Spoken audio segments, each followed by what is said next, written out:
Welcome back. So today another problem we are going to discuss related to the jet propulsion engines. The problem stated like this.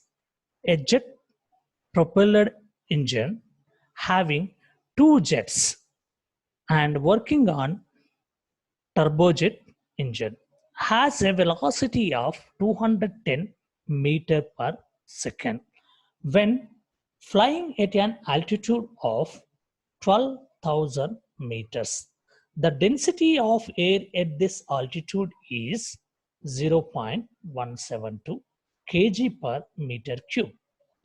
The resistance or drag of the plane is 6670.8 newtons and propulsive efficiency of jet is 50%. The overall efficiency of the unit is 18%. CV calorific value of the fuel is given 4.895 into 10 power 4 kilojoules per kg. Calculate the first one, that is called A, absolute velocity of jet, that is nothing but at exit of the nozzle velocity, and B,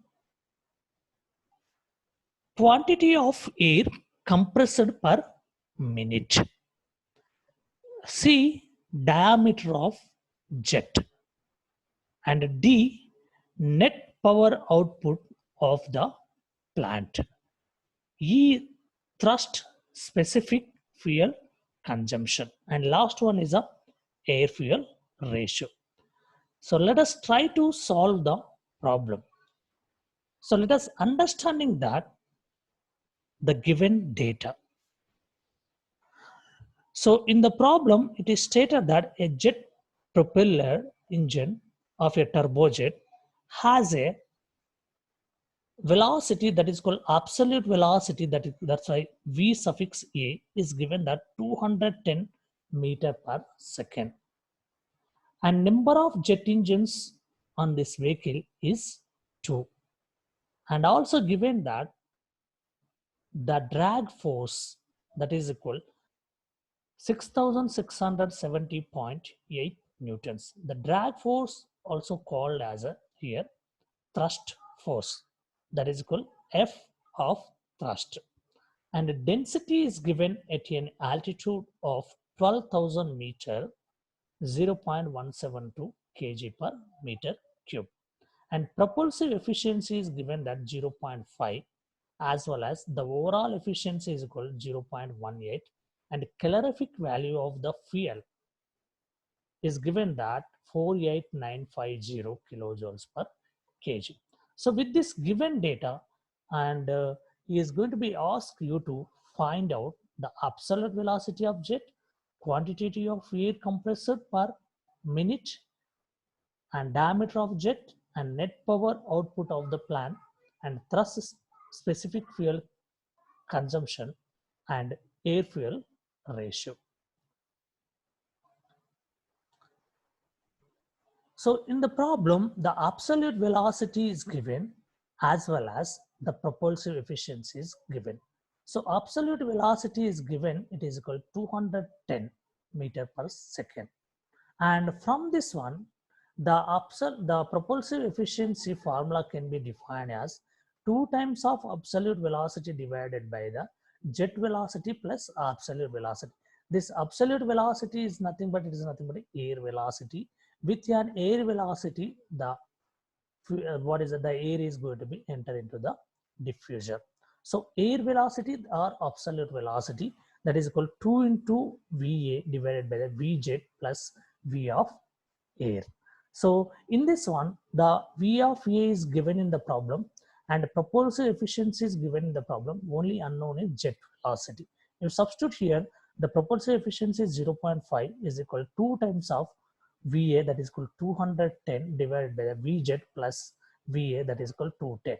So from this one, from the above equation, velocity of jet, that is equal at exit velocity of the nozzle, that is called V jet, is calculated that 630 meter per second. 630 meter per second. And here, so there is a possible to find out the absolute velocity of jet. Here I said that this is the absolute velocity of air, but let us find out the absolute velocity of jet. That can be find out, that is equal velocity of jet minus the velocity of the air. So the velocity of jet minus velocity of air is equal 630 minus 210. You'll get the absolute velocity of the jet, that is called 420 meter per second. The next parameter is the quantity of air compressed per minute. So the thrust force can be defined as mass of air plus mass of fuel into velocity of jet minus velocity of air. So here mass of fuel is not given in the problem. Therefore, m dot A plus mf must be equal to the m dot A. So therefore, m dot A we need to be calculated. The thrust is given in the problem, that is called drag force, that is called 6,670.8. And the velocity of jet, just now we calculated 630 meter per second. And velocity of air is given 210. And from this equation, only m dot A is unknown. The m dot A is equal 15.88 kg per second. This is the mass of air that is going to be compressed per second. Okay, so the volume of air compressed per minute. The volume can be defined as it is equal to the, from the density formula, mass by volume is equal to the density. And we know the density at an altitude of 12,000 meters. The density is given in the problem, that is called 0.172. Therefore, the volume of air compressed, it is equal to the mass of air divided by the density of air. And if you want to get into the minutes, you should multiply with the 60. So if you multiply with the 60, then you will get the volume of air compressed per minute. So that is equal mass of air 15.88 divided by the density is 0.172 into 60. You will get that 5,539.5 meter cube per minute. Then the next one is a diameter of the jet. We need to be find out the what is the diameter of the jet. So mass flow rate, just now we calculated the mass flow rate per jet, because there is a two jet engines are there in this vehicle. So now let us calculate what is the mass flow rate per jet. So the mass flow rate per jet can be calculated that it is equal to the total mass of air divided by the number of jets. So you'll get the mass flow rate per each jet is equal to 7.94 kg per second. This is the each jet mass flow rate.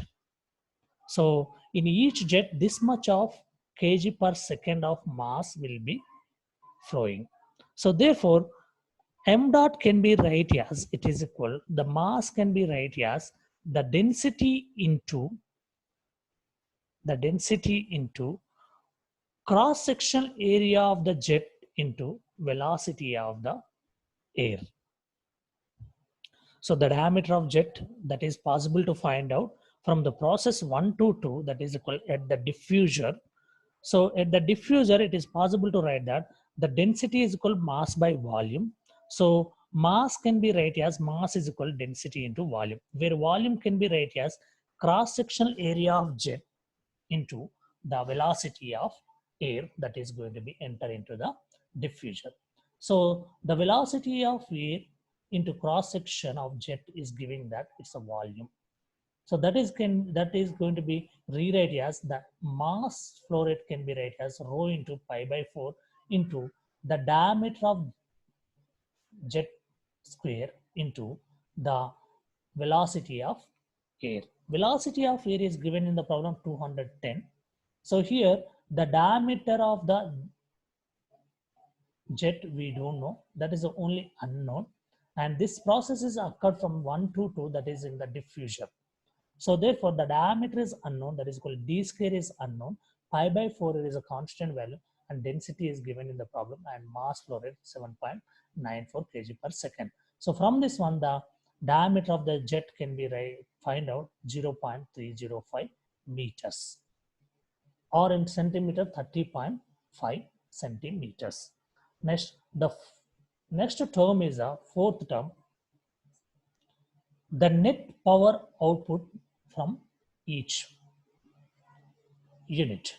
So there are the two units, that is called two jet engines are there. So need to be find out what is the net power output. The thrust power can be defined as it is equal to the thrust into flight velocity. So the thrust power can be defined as thrust into flight velocity. Here flight velocity is given that it is called 210 and thrust is 6670.8. So you multiply these two, then you'll get the thrust power, that is equal to the 1400868 or 1400.86 kilowatts. And next term is the propulsive work. The propulsive work can be defined as it is the ratio of the thrust power to the propeller efficiency, or in other words, the propeller efficiency can be defined as thrust power divided by the work of the propeller. And from this one, the thrust power just now we calculated, that is called 1400.86 kilowatts divided by the propulsive efficiency is given 0.5, and upon that you'll get the propulsive work, that is called 2801.74 kilowatts. And next fifth one is what is the air fuel ratio. Here the overall efficiency can be defined as it is equal to the power output divided by the how much amount of heat is supplied. The heat supplied can be defined as mass of fuel into the calorific value. Mass of fuel into the calorific value. So let us find out what is a mass of fuel from this equation. Here the propulsive power, that is called work of the propulsive, that calculated it is called 2801, and CV is given that calorific value 48950. So only unknown is m dot f, because overall efficiency is also given 0.18. So from this one it is possible to calculate the mass of the fuel, that is equal to 0.318 kg per second. So now the air fuel ratio can be read as mass of air divided by the mass of fuel. Mass of air got here 15.85 and mass of fuel is equal to the 0.318. The ratio of these two will give that 49.94 kg of air divided by the kg of fuel. And the last one would be the thrust specific fuel consumption. The thrust specific fuel consumption can be defined as fuel flow rate divided by the thrust produced. That is equal, the fuel flow rate is calculated, that is called mass of fuel, that is called 0.318 divided by the thrust produced, that is called the drag force, that is called 6670.8. And the ratio of these two will give that thrust specific fuel consumption, and you'll get the 4.767 into 10 power 5 kg per Newton thrust per second. Thank you.